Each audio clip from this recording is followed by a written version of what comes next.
Kasih karunia dan damai sejahtera Allah Bapa kita dan anaknya Tuhan Yesus Kristus menyertai saudara. Amin. Shalom, saudara-saudari yang terkasih di dalam nama Tuhan Yesus Kristus. Senang bisa menyapa saudara di tempat saudara berada hari ini, dalam dimensi yang berbeda tetapi dalam dunia yang sama. Sebagai insan yang diciptakan untuk Tuhan, sebelum kita melakukan rangkaian aktivitas kita pada hari ini, marilah kita mengawalinya dengan mendengarkan firman Tuhan. Firman Tuhan untuk kita pada hari ini tertulis dalam Efesus pasal yang kedua, ayatnya yang ke-13. Demikian pembacaan firman Tuhan. Tetapi sekarang di dalam Kristus Yesus kamu yang dahulu jauh sudah menjadi dekat oleh darah Kristus. Demikian pembacaan firman Tuhan. Saudaraku yang terkasih, apakah saudara mengerti tentang pembatalan akan tuntutan dan kewajiban dalam hukum Taurat? Ketika seseorang menerima hukum Musa, tentu mereka harus menerima dua hal. Yang pertama berkat, yang kedua adalah kutukan. Kutukan apa? Orang yang tidak melakukannya dengan sempurna, mereka berada di dalam kematiannya.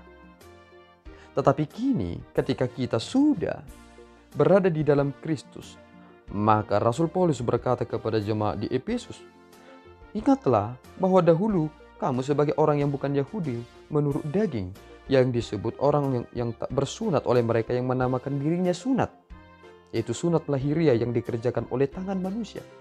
Tetapi kita di dalam Kristus tidak lagi menjadi jauh. Seandainya kita belum di dalam Kristus, maka kita mendapati suatu jarak antara manusia dengan Allah yang begitu jauh. Kita tidak akan dapat melihat universalitas itu dengan baik. Sebenarnya Tuhan menunjukkan itu, tetapi cara manusia menginterpretasikan itu menjadi terbalik. Itu mengapa ketika Yesus Kristus menjelaskan tentang hukum Taurat, maka kita semakin mengerti dengan jelas dan kompleks. Yang dulunya kita begitu jauh, tetapi kita sekarang sudah menjadi dekat karena darah Yesus Kristus. Mengapa demikian?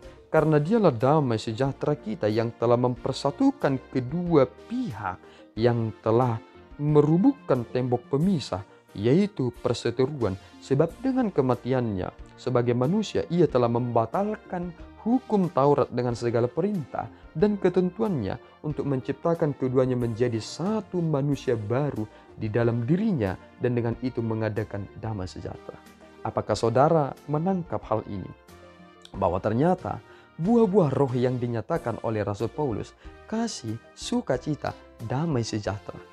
Apakah saudara melihat hubungan yang bagaimanakah yang tiga ini? Kasih, sukacita, damai sejahtera.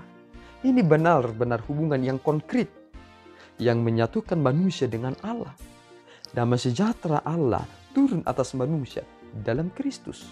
Sehingga ketika kita telah menerima damai sejahtera Allah, maka kita memiliki tiga hal dalam hubungan kepada orang lain. Kebaikan, kemurahan, dan ketika kita sudah menerima ketiga tersebut, kita memiliki tanggung jawab lagi ke dalam diri kita. Nah, itulah yang disebut dengan 9 buah-buah roh itu. Maka saudaraku yang terkasih, di dalam Kristuslah kita sudah menjadi dekat. Tidak ada lagi Yunani, tidak ada lagi Yahudi. Tidak ada lagi harus bersunat dulu sehingga menjadi orang Kristen. Segala sesuatunya telah dirubuhkan karena itu adalah tembok pemisah. Tetapi kita dikatakan dibaptiskan di dalam nama Allah, Bapa, Anak, dan Roh Kudus. Itulah amanat agung yang disampaikan oleh Yesus Kristus sendiri. Dan cara inilah sebagai bukti bahwa Tuhan benar-benar mengasihi kita. Dan hukum itu telah dituliskan dalam hati kita masing-masing. Itu mengapa ketika saudara ingin melakukan sesuatu hal yang sesat, Roh Kudus itu mengingatkan saudara akan hukum Tuhan. Maka saudaraku, ingatlah, jika Tuhan sudah mengingatkan saudara, tiba-tiba seperti ada yang bernyanyi di telinga saudara, atau tiba-tiba saudara mengingat tentang firman Tuhan, padahal saudara ingin melakukan kesalahan, sebenarnya Roh Kudus itu sedang mengingatkan saudara. Tolong dengarkan itu. Jangan engkau mendukakan dia. Supaya mengapa? Supaya kamu menjadi orang yang luar biasa. Jika Roh Kudus masih mengingatkan saudara, berarti betapa pentingnya hidup saudara. Maka saudara harus langsung berkata, aku tidak akan melanjutkan ini. Aku telah diingatkan. Ini adalah warning. Jika kamu diingatkan, berarti kamu masih dikasihi. Tetapi jika Roh Kudus itu tidak lagi mengingatkan saudara, itu yang dikatakan oleh Daud, Tuhan, tolong jangan engkau ambil rohmu dari aku. Mengapa demikian? Karena memang Roh Kudus itulah yang menuntun manusia itu untuk dapat melakukan kebenaran itu, melakukan pekerjaan itu yang sungguh-sungguh Tuhan perkenankan untuk dia kerjakan. Tetapi ketika Roh Kudus meninggalkan seseorang, itu mengapa? Seorang pengkhotbah pernah berkata demikian, barang siapa meninggalkan Tuhan, maka dia meninggalkan kebaikan. Tetapi barang siapa di dalam Tuhan, maka dia akan mengerjakan kebaikan. Maka saudaraku yang terkasih, kita sudah menjadi dekat. Kita adalah saudara. Karena darah Kristus yang dahulu kita jauh, sekarang sudah menjadi dekat. Tidak ada istilah yang berkata, aku HKBP, sehingga aku jauh darimu. Kita sama sebenarnya. Tetapi kita harus memahami bahwa itu adalah pemberian. Jika ada orang yang menjadi pengikut Kristus lewat HKBP, dia harus berkata, aku menjadi jemaat HKBP karena itu adalah pemberian. Dan jika itu pemberian Allah, tetapi aku tidak menghidupinya, sama saja aku mencerai-beraikan apa yang Tuhan berikan. Maka nikmatilah kehidupan itu. Apapun denominasi saudara saat ini, karena kita sudah dekat di dalam darah Kristus, jangan lagi ada kebencian itu. Di dalam Kristuslah kita dapat dipersatukan, sama seperti Matius pemungut cukai dapat menyatu dengan murid lainnya. Mereka dipersatukan di dalam naungan satu nama yang agung, yakni Yesus Kristus. Tuhan memberkati saudara, kita berdoa. Ya Allah Tuhan kami bersyukur atas anugerah-Mu. Terima kasih Bapa atas firman yang boleh kami dengarkan hari ini.